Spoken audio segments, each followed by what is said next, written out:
Hi, I'm Savannah Westbury, and I'm here to discuss the importance of urban farming as a sustainable option for the future. With almost 3 million acres of usable farming land per year lost to non-farm development and urban sprawl, urban farming has become a method for city dwellers to supply themselves with fresh produce without the added strain on the environment that long-distance produce creates. The most common forms of urban farming include hydroponic, empty lot, and vertical container farming. Hydroponics is a method of growing plants without soil in a water and nutrient-rich solution using controlled conditions like light and temperature. Empty lot farming is simply community gardens that are set up in abandoned spaces, and vertical container farming consists of a variety of containers placed along the face of a building or hung on a balcony. The acknowledgement of so many chemicals in our foods has driven many to produce their own regulated, safer crops at home, in addition to the other harmful impacts on our environment created by the food industry and our ever-expanding infrastructure. Urban agriculture, such as hydroponic, vertical, and empty lot farming, has been gaining in popularity as the sustainable locavore movement has grown.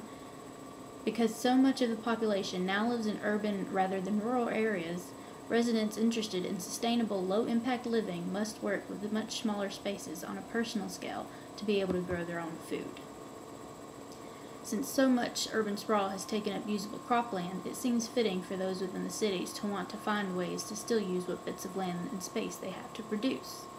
The beauty of urban farming is that if it was fully embraced, it could provide sustainable yields for local communities while using less resources like land and gas needed for transporting food.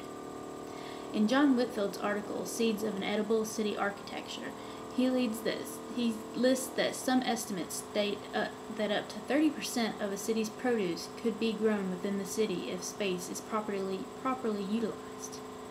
This would funnel into local economies, strengthening them, and can be maintained on a much smaller scale than many acres needed to grow the traditional way.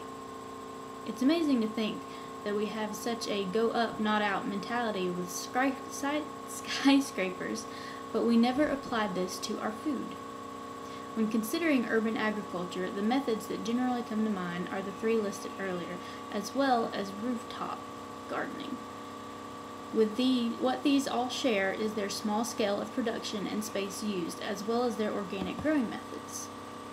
The Ernst and Busby article addressing hydroponics offers that some advantages of a hydroponic system, which allows for the produce to be grown without soil, are that compared to the other methods, hydroponics can produce a significantly large amount of food within the space it requires, and it uses a much smaller quantity of water than traditional farming.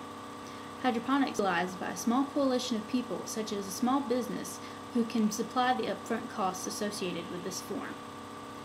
As John Whitfield suggested, the use of vertical gardens has been gaining in popularity over the years as well, as people attempt to make the most of their small spaces, the most common space of which being balconies. Similar to growing flowers in a windowsill pot, vertical gardening uses various hanging containers on a sunny balcony or a window to grow just about anything that could be grown in a normal garden. These offer the added benefits of acting as both shade and building insulation, decreasing the need for energy to air condition. One way to form a vertical garden is by cutting up old soda bottles and attaching them to a scaffolding frame against the side of a building, planting your seeds in there, and just watching them grow. Kristen Chu's findings on urban farming in declining cities like Detroit mentions that urban residents in areas hit especially hard by the recession have been attempting to revitalize their communities by transforming empty abandoned lots into community gardens, thereby providing fresh produce to areas that have limited or no access to markets. More than just strengthening the community, these oases help reduce water runoff, lightening the burden on the sewer systems and reducing air pollution. Another production method that may be taken for granted and underutilized are rooftop gardens. Though greening rooftops on newly constructed buildings has come well into fashion with the green movement, more could be done to increase their productivity. Adding a rooftop garden to any building can help decrease its energy needs for heating and cooling, as well as removing pollutants. Having the resources and know-how to grow your own food with limited space becomes not only a benefit to the environment and physical health, but becomes an economical solution as well.